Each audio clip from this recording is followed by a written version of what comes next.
All right. Well, welcome everybody to another episode of the Heromakers Podcast. Hey, Ann, I feel like after we were talking offline this morning and we were talking about you teaching up there, and so I feel like I should be calling you Professor Chow now, right? Should I do that? Should I do that, Professor Chow? Well, I wouldn't be mad about it. So yes. I was saying you need to embrace it. Embrace the authority and the respect. The power. Right? Yeah. Yeah. So for those of you who don't know, Ann is right. She's up in Toronto, and Ann is teaching at Regent. And Ann, what's your class? What is the actual topic of your class? Well, I'm actually teaching at Redeemer University, which okay, not Regent. Christian liberal arts university. Yeah. But I'm teaching leadership. Yeah. To third and fourth year business students. Which is so cool. They're the perfect age. They're the mature ones on campus. Yeah. They have amazing job experience already, but they're about to launch full time into their careers, so we're really looking at what does it mean to be a leader? Yeah. As you enter and as you begin to grow in your leadership at your work and in life. Yeah. It's been really, really encouraging. Yeah. And I love that because I feel like some of the most impactful people in my life have been leaders. And so like, as we talk about hero making traits, like I could see very clearly, somehow some of those people displayed things like humility and empathy and some of those good things. So it's great to have leaders at the top who kind of trickle down this a humble leadership style. Yeah. Too, right? Well, I have got to say that this podcast is teaching me so much, and I've really enjoyed meeting with all of our guests and learning so much. And I feel like everything I'm gleaning from these podcasts are now I like teaching to my students. That's so great. Yeah. So you can start calling me Dr. Nichols now. Okay, Professor Nichols. So Ann, I'm excited about our guest today because she is going to teach us a lot about an issue that it became near and dear to my heart about, I want to say 7 or 8 years ago when I had met a couple of homeless people in our community. And so we're going to talk about the issue of homelessness specifically in children, but also just this amazing school that she is leading in Oklahoma City. So I want to welcome Susan Agel. Is that right, Susan Agel? Did I get that right? That's perfect, yes. Perfect. Okay, and Susan, you head up this school called Positive Tomorrows, right? Positive Tomorrows in Oklahoma City. And you're going to tell us all about that. But first, welcome. And we just, we want to hear a little bit about you to start with. Where did you grow up? How did you kind of get on the journey that you're on now? Okay, well, I grew up in Kansas. I'm a Kansas girl. Grew up on a dairy farm in the middle of Kansas, and that if anybody knows a dairy farmer, you just pat him on the back because that's a very difficult life because it's really difficult to ever get away from it because you have to take care of the cattle morning, and you have to milk twice a day and all, so I do know one thing, it really instilled in me was a capacity for working hard. And so that's certainly part of it. And just, went to a local elementary school there, which was very small. There were 8 students in my 8th grade class. And, it's so that we had multiple grade classrooms and everybody knew each other in that small community. And I think that's, part of the bedrock of the United States is what all that's about. But anyway, that was, we're a religious family. We went to church several times a week. We, all of that sort of played into the building blocks of my life. So Susan, can I hop in really quick and just ask you, so growing up in that kind of setting, do most of the people stay in the community or do they hop out? Yeah, it's hard to say. I think there's a lot of us that did leave, just, for a variety of different reasons. I think it's becoming harder and harder to farm just because it's so terribly expensive and it's hard to make much money. Our family farm is still in the family. I have a brother who's currently on the farm, but he does not have children. And there's none of my nieces and nephews, and my children are not interested in carrying on that tradition. So that's one of the things, we're sort of coming to, my mom passed away this last summer. And so we're sort of coming to terms with what to do with that. And, that's kind of a hard time in the life of a family, of a group of family farmers. So that's just kind of where we are with all of that. But. Yeah. Okay. So then carry on. Went to college. My degree, I went to Kansas State University and got a degree in journalism, actually in radio and television, worked in that field. We actually went right out of college into to working in a radio station in Lincoln, Nebraska, which is where I met my husband. And we got married and had a couple of kids, and I worked in a couple of radio stations. He's a teacher, teaches science. I then spent some time at the University of Nebraska, and then we ended up in Kansas. I was again working in higher ed, and it's just sort of my life. He's always been, as a science teacher, he's always been able to find a job wherever he wanted to go. I mean, they just always need science teachers. And I've kind of been in the nonprofit field for my entire life. After I left the radio station, I went to the university and then went to a smaller college. And then I just, have worked for nonprofits of different kinds all along. And I've sort of seen that as time has gone by, I've gotten closer and closer to working with people from poverty, which is a whole different, it's a whole different group than how I grew up. It's it's 180 degrees different from my roots as a child and being very safe and secure and, playing outside and, all of that, very different than the folks that I'm working with now. So, I worked we moved to Oklahoma City in 1993. And that's really where we raised our children.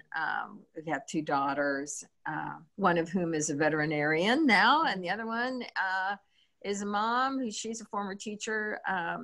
She's got our 4 lovely grandchildren at home. And so that's what we've got going on there. That's so great. So you're kind of, okay, I've been hearing more and more the phrase, the heartland. Are you familiar with this? Right. Yeah. So it sounds like you are, so Ann, the heartland is like, what would you call it, Susan? Like kind of the center states of the U.S. So. Yeah. And there is this ethos, right, of like the heartland. Have you heard of this? Like of like friendliness and like and just there's something about people who kind of live in the heartland. To describe, like, okay, so you moved from like your Kansas to Nebraska, Kansas, Oklahoma. Yes. Have you noticed kind of any common denominator amongst even those states that you've been in? Yeah, I think I mentioned hard work before. I think people here are for the most part really good employees. That's, I think we work hard. There's a certain amount of responsibility that's here. I think there's a lot of we're grounded in a lot of very basic sorts of things, like we try to respect for each other, respect for even the environment, respect for who we are and what we do, and sort of wanting to make things better. I guess that's sort of what I feel. Yeah, that's good. That's good. That's a good definition. That's good. Okay, so tell us about Positive Tomorrows. Tell us about your school and how that started. Sure. Positive Tomorrows began in 1989. That was before my time. I started at Positive Tomorrows in 2009. Okay. So Positive Tomorrows started in Oklahoma City as a collaborative. And I think this is going to exemplify what I was trying to say about the Heartland. It started as just a collaborative of people and organizations that got together to fix what they were seeing as a problem in Oklahoma City, which is, and it was occurring really all across the country, when children from homeless families, parents would take them to school to enroll them in school, and the children did not have a proof of residency because there wasn't a lease, there wasn't a copy of a lease. They didn't have their vaccination records. They didn't have their birth certificate. They didn't have anything. And so they were turned away from enrollment. And so this group of folks that got together consisted of some individuals in Oklahoma City, consisted of the Oklahoma City public school system. There were several other nonprofit organizations that were at the table, in the Junior League, and Campfire was one, and another local organization called Neighborhood Services Organization, and some others that sort of all got together and said, what are we going to do about this problem? And so one of the individuals that worked for the local public school district wrote a federal grant, and there was federal funding received to sort of start this enterprise. And the way things worked up at the very beginning is that children were here on a very transitional basis. They were at the school long enough to get all those documents cared for, to, kind of get the family sort of stable, make sure there was housing, and, that they were in a shelter, or they were in some sort of housing, and that there was food available and all that. So it may just be that the kids were in school here for a couple of weeks to a month or so. That, in the early days, that's what things looked like. The other thing was how we were funded. Those federal dollars came through the McKinney-Vento Homeless Assistance Act funding from the federal government, and that came through the local school district, and the local school district actually ran the school portion of our services. So they supplied the teachers and the transportation and lunch and the typical school needs.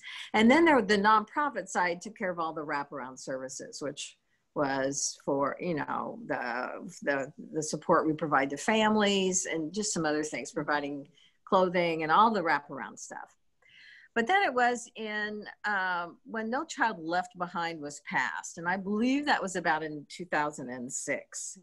There was legislation written into that act that required school districts to mainstream all homeless children, and in order to receive federal funds, they could not segregate children based on homelessness. That was good. Yeah.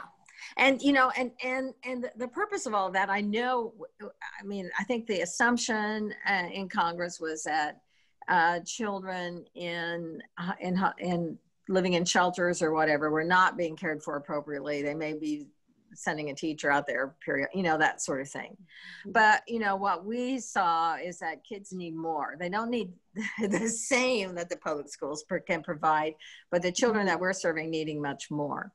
But anyway, as a result of that legislation that was passed, we lost the federal funding from the school district. And so all of that went away because that's what we've been doing. The school district had been segregating children based on homelessness. That's all we serve here. And so that was before my time.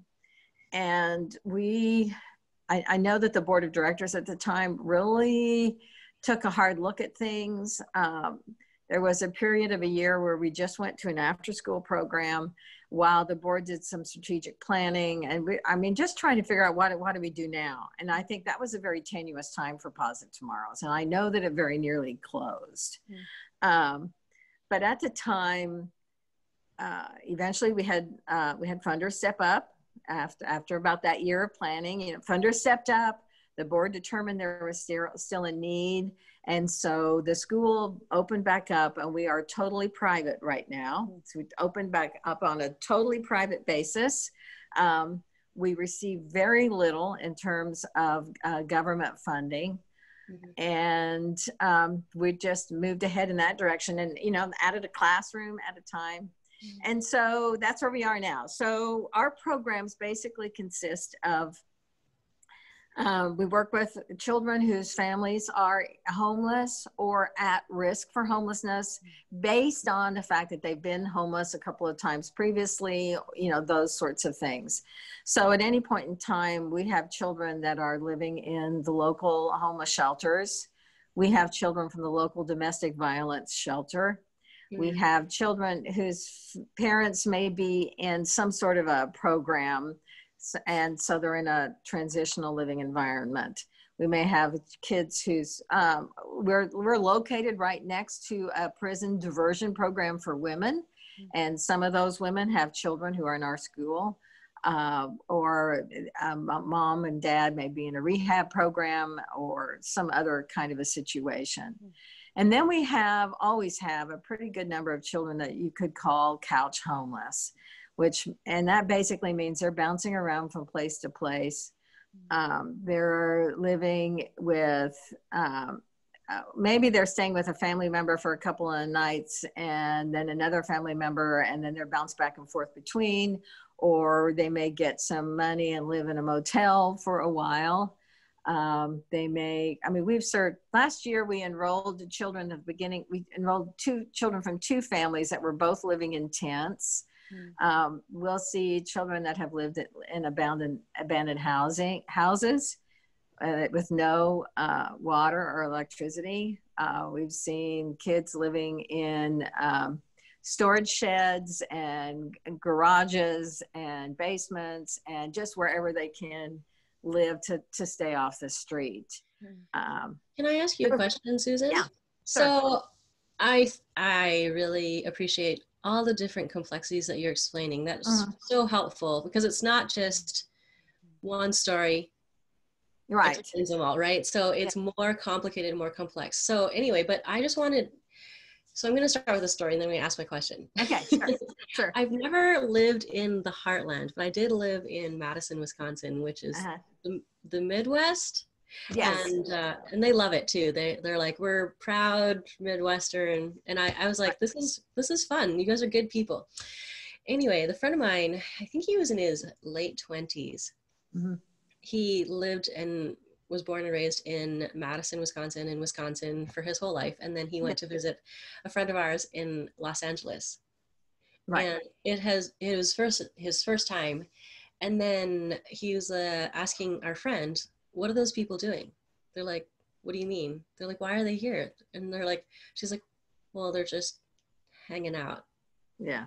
Well, he's like, why don't they go home? And she's like, well, they're homeless. And he goes, what does that mean? You know what I mean? Like he didn't have a category for people who couldn't go home because they didn't have a home. Right. So I was wondering if you could just help us understand, basically, I mean, I feel like you've been saying all the different contexts, but can you help us understand why people are homeless? Why are people homeless? This is really complicated.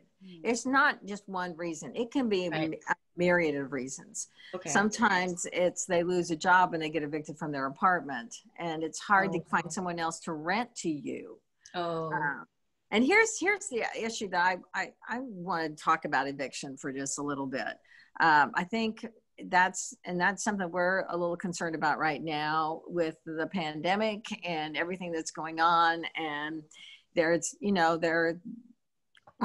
may be a moratorium on evictions, but eventually all that rent will have to be paid. Mm-hmm. And we're really concerned about that.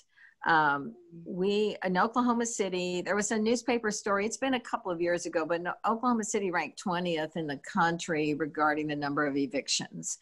And there's a book, research done by Matthew Desmond, I believe he's at Princeton University, about evictions. It was research that had never been done before. And he found that families with children are 3 times more likely to be evicted than households without children.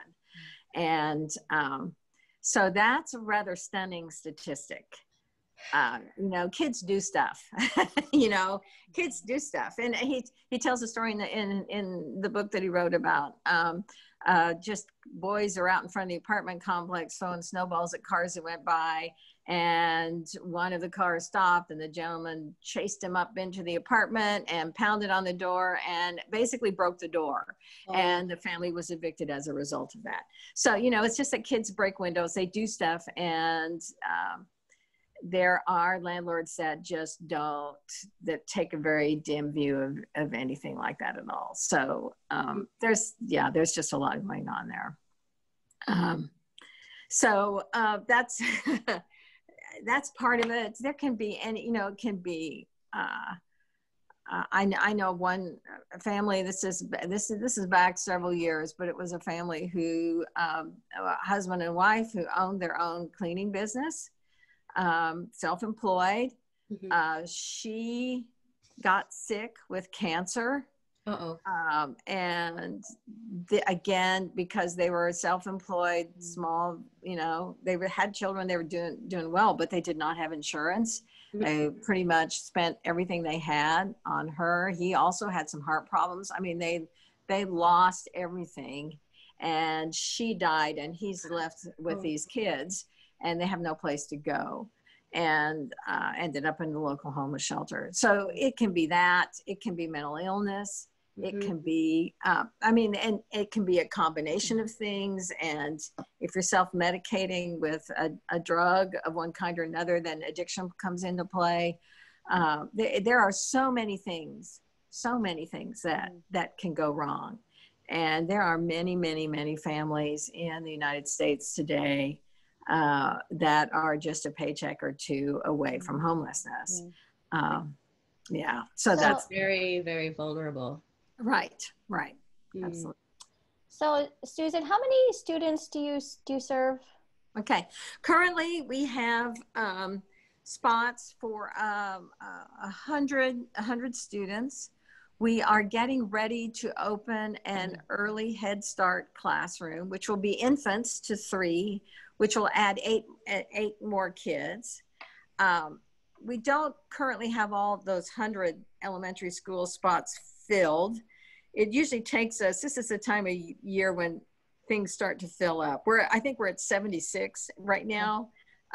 We expect the other spots to fill up pretty quickly once the weather gets cooler and as we head towards the holidays. And you are elementary, right? Up to age 5? Yeah. Okay. Yeah. Grade 5. Yeah. Yeah. Preschool. Actually, we're up through 6th grade. We have some 6th grade now. Okay. So it seems to me that like that age is very formative as well. So like this is why I love your name, right? Like Positive Tomorrows, because I'm wondering, like with that, the age of the kids that you serve, the impact of homelessness on them. Because, you know, I think when we hear the word home, like it conjures up something, I mean, hopefully for most of us, it conjures up something positive, right? Like it's family, it's love, it's security, safety. But I wonder, I mean, just the impact of being homeless on these children at that age. So can you talk about? I want to tell you a story just because the way you phrased that question is that we had a volunteer come one day, and for snack, she brought chocolate chip cookies that she had made. She had baked chocolate chip cookies for the students, and we were handing them out, and the teacher was saying, "Oh, look at these. These are homemade." Whoa. And a kindergarten student tugged on her sweater and looked at her and said, "What does homemade mean?" Oh. And, you know, so that's part of what's going on here is I think the kids that we're serving have a lack of experience. You know, every kid should know what a freshly baked chocolate chip cookie tastes like. Totally. And so, you know, those are, you know, it's those kinds of things that they miss out on. And actually there's some other research done by a fellow named Eric Jensen who talks about how hope plays into how well you do in just in life in general. And his work is specifically towards education and children in poverty.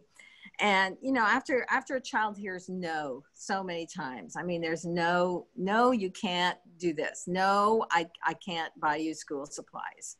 No, you can't go to the birthday party. No, we can't buy that candy bar. You know, they hear no over and over again. And that sort of translates into this feeling of hopelessness eventually. You know, as you get you're never like anybody else. You never can do things. And then as you grow up, and this is what has happened to the parents in many situations, is that sense of hopelessness eventually translates into a sense of helplessness. And then you never feel like you can, you know, you end up living on government funds. You're always looking for handouts. You just don't ever see that you can get through that. So part of what we really want to do, I mean, and I don't want to give our academic programs any short shrift, because we are very good at that. We have a very strong academic program. I would send my children to this school. I mean, I think we do really well with that. But one thing we also do is we want to impart that sense of hope and give them an opportunity to have experiences. And for example, we had enrolled a second grader who had never been in a retail store. He had never seen his parents buy anything. He had never been in a private vehicle. He'd only ridden public transportation. So that's a young man who's really going to be, I mean, it's so hard for them to compete in the public school system because they don't have any of that experience. So that's one of the things that we also do is provide a very strong extracurricular program, which is after school activities. It's also, we have break camps for whenever school is not in session. So fall break is coming up next week, and we will have break camp all week, and, you know, have a lot of, it's harder now with the COVID situation going on to really get out and do things, but typically we would go to museums. I know we have a carnival planned for one day. We'll take kids, you know, we'll make sure they have swimming lessons in the summer. Inner city kids don't learn how to swim, and it's a health and safety issue for them. Yeah. So we do swimming. Maybe it's just as simple as going to the movie theater. Children who've never been to the movies. We will go ice skating. We have a little basketball team. We'll do Boy Scouts and Girl Scouts, and just, I mean, music lessons. The Oklahoma City Ballet comes to our school on a weekly basis, and everybody takes a ballet lesson. Oh, I love it. And part of the reason for all of that is that we want students to find something they're really good at and something they're excited about. I think that's part of what, you know, as you're growing up, is trying to figure out what you like to do and what you're good at, where your talents lie. And that also will kind of help a child want to go back to school if they can participate in some kind of an activity, or if they have some kind of skill that they can grow. So we work on that very hard. We want kids to just try all kinds of things and see what it is that they like. And we see some really talented kids. So Susan, like what's standing out to me is that a lot of what you're talking about is simple things that I think maybe we take for granted. Right? Like you're just, absolutely. I mean, just the basic things of going to a movie, a chocolate chip cookie. And as you were talking, you had kind of said those 3 H words that I'm like, like that trifecta of like homelessness, helplessness, hopelessness. And I thought, are there any sadder words or sadder concepts in our language? And putting those all together equals what you're doing, which is, I would call heroic. You and your teachers and what you're doing. I'm totally serious, Susan. Like, what you're doing is you are you are changing these three awful things. Right. I mean, you can't, you're having to deal with them, but you're also saying, you know what, this doesn't like define you, right? So can you just for a couple of minutes help us like debunk some myths here about homelessness? Because I think a lot of people, when they hear homeless, they think, oh, people are lazy or, you know what, and I think that's wrong. And I want you to tell us if that's wrong and what is it, you know, what's the reality? I will tell you. Yeah. We find that many of our homeless parents are working. The situation is that in Oklahoma City, it takes an hourly wage of about $16 or $17 an hour to rent an apartment for a family of 3. So, I mean, that's typically a mom and 2 children. So when you look at how many people only find minimum wage jobs, that's not enough money. I mean, that's just not. So that's the situation, is that many of them work, or they're working multiple part-time jobs. That's just the truth of the matter. There's a lack of affordable housing. And I'm thinking particularly in Oklahoma City, our housing costs, our apartment rents have gone up tremendously over the last several years at a much higher rate than pay has. Mm-hmm. So that's played into part of it. And it's part of that has to do with the growth of Oklahoma City and things that are going on here, and our entertainment district downtown has grown, and the luxury apartments are going in, and nobody, there's not a lot of housing for people who are working those venues. So that's part of it. Another stereotype that I often hear is that people in poverty don't really care about how their kids do in school. And we don't see that at all. When we have parent-teacher conferences, it's not unusual for us to have 90 to 95% of our parents attend, which is, I would put that up against any other school in the country, is how that parent-teacher conference rate. And part of the reason for that, the reason it's so high, is that we look at the barriers that our parents face in order to get to parent-teacher conferences. So, for example, if you're living in one of the local homeless shelters and parent-teacher conferences are after school, for you to go to that means that you and your family will miss dinner at the shelter. They feed family dinners at the local homeless shelters at 4:30 or 5 o'clock. And so you may miss dinner. You have to have transportation to get there. If you can't get there, what about childcare? The other thing it has to do with, many of our families are shift workers. And if they don't go to work, first of all, if they can get off work and they don't go to work, they don't get paid. And, so there's just a lot of things that all roll up into the ball, along with the fact that they probably had difficult school experiences themselves. And so it can be pretty intimidating to talk to a teacher. So we work through all of those issues. And if they need to do a parent-teacher conference by phone, we will. We provide the transportation, we provide a meal, we provide the childcare. We make sure that it's possible for families to come. We'll work around schedules. We'll do whatever it is that we need to do. So that, those are the kinds of things that we see. And a lot of it is that once you're in the situation, it's very, very difficult to climb out. And if you have an eviction in your past, that sticks with you. If you have unpaid utility bills, that's a hurdle you have to jump. It's just so hard that, we see it all the time, where there's a bill of $500 that's hanging out there and keeping somebody from accessing housing. Wow. Susan, I really think that what you're doing is really paving the way for a foundation. You know what I mean? Like, you're giving these kids a foundation. The parents are probably way more relieved that their kids are actually in school and getting education. So their stress level hopefully is decreased at least a little.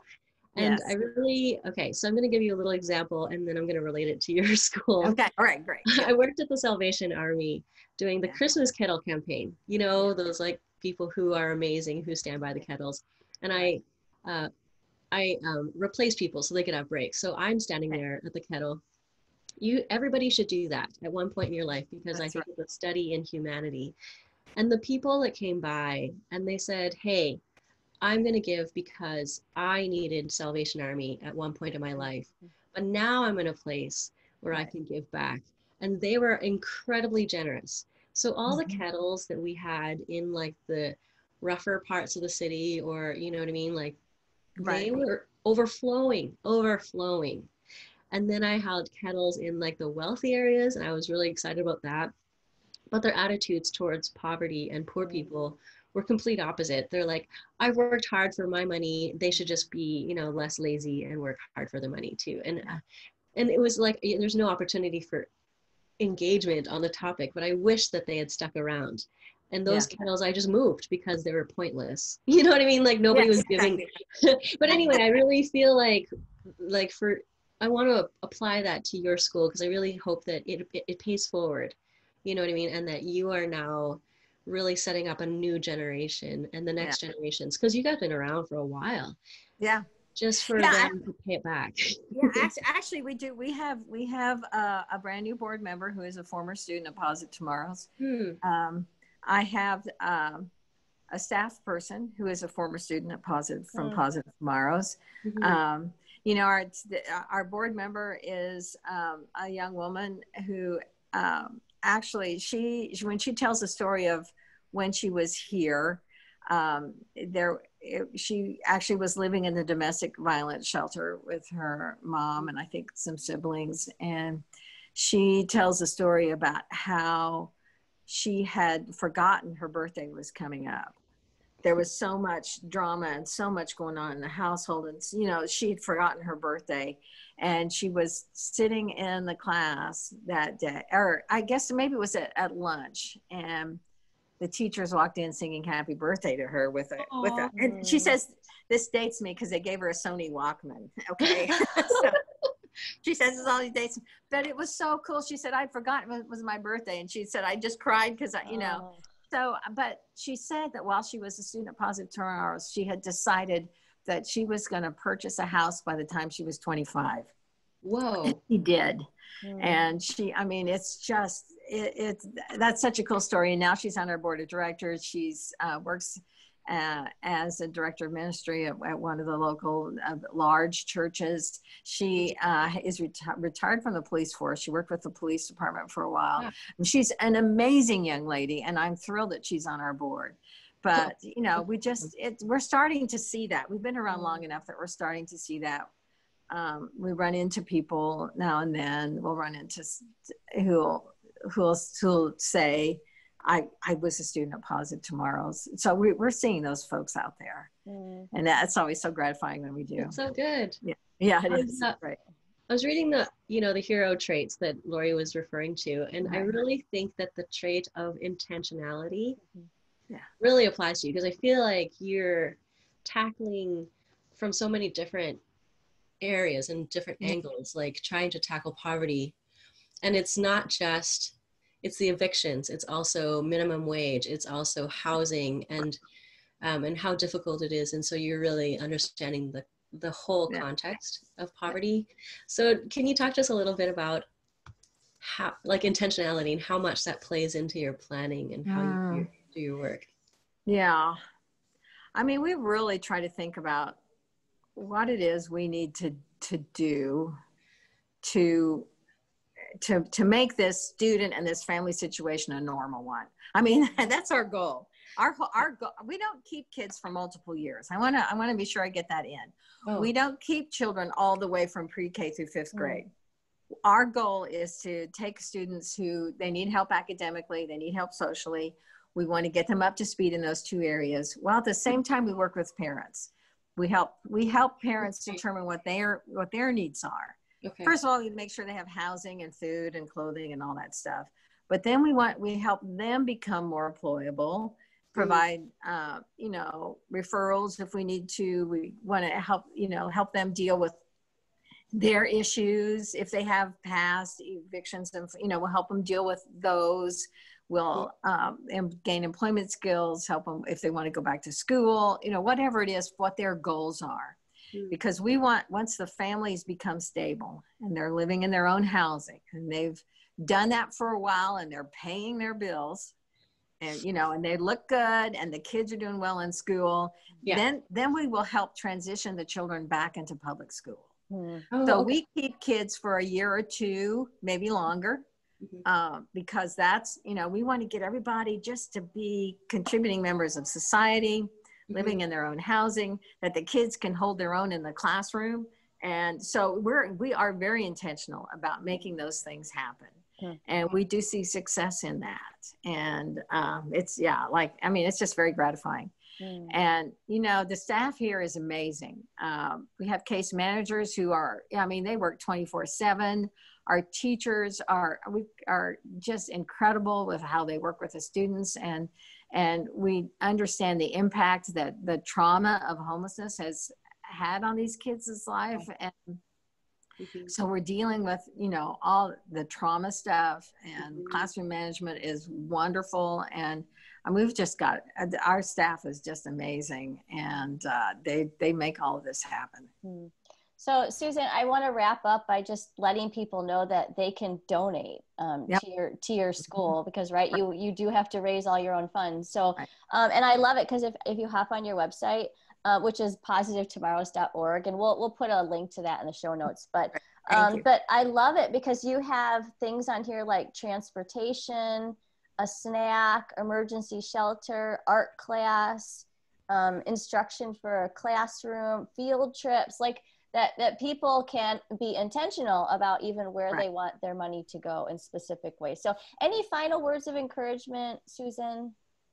We're just, this is the best job I've ever had. I guess I have to say that, And probably the hardest, right?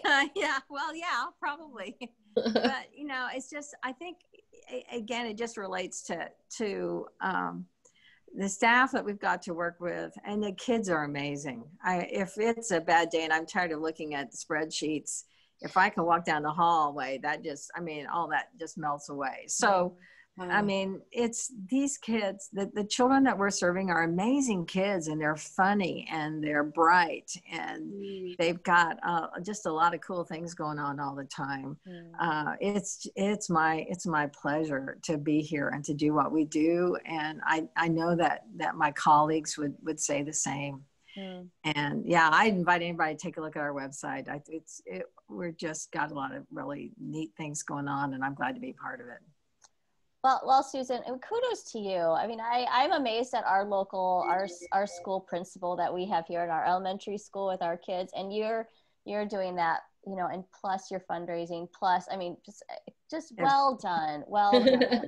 And this has just been a really great, helpful conversation for me, and probably for you too, Ann, right? Oh yeah, for sure. And so thanks, Susan, and thank you for listening, everybody, and help us share, spread the word on this episode. If you loved it, give us a 5-star rating, put some comments on there, and we'll see you guys next time.